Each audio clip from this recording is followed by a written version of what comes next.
Photography and art have an interesting relationship. Photography is not seen as an art form when it's first invented, and so they have kind of a fight, a battle to make a way for them.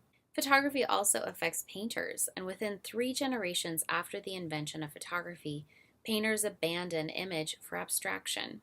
Miniature portraitists are doomed as they are replaced by the daguerreotype, which could be ready in 15 minutes for 12.5 cents. Some artists scorned photography and thought that was a passing thing. Other artists saw that the photograph was helpful, and they sometimes would use them for hard-to-hold poses. Courbet did, Manet and Degas, who depicts the ballet rehearsal here.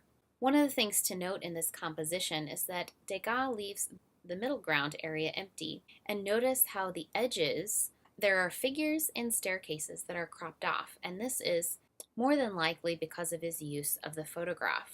So thinking about photography other than just recording nature, there are some photographers who are more interested in the narrative as an attempt to kind of compete with painting. Margaret Cameron was given a camera at the age of 48, and she started making photographs of her friends, famous Victorians like Tennyson, Browning, Darwin, and Longfellow. On the left was Cameron's niece, the mother of Virginia Woolf. She photographed using natural light. She wanted to capture ideal beauty, and she oftentimes has lenses specially built so that she can have a soft focusing effect. She would oftentimes take pictures during plays and rehearsals in the theater. As these photographers try to compete with painting, they insist that their images are art.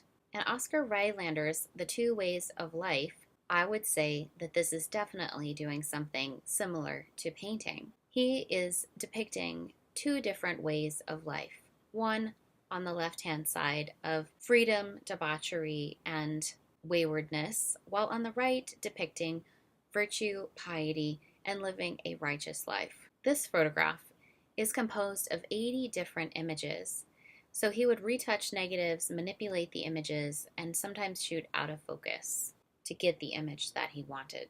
This is another example of a combination print.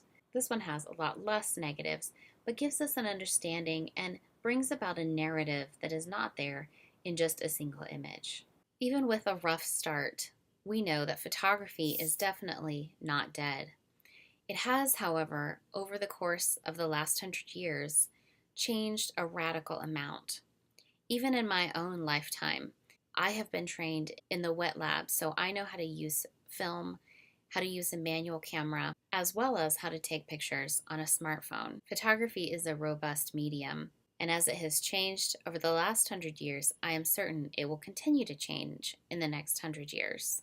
But it will continue to be a strong medium for making images, but I'm certain that it is a robust medium and will continue to be used as long as we continue to live lives.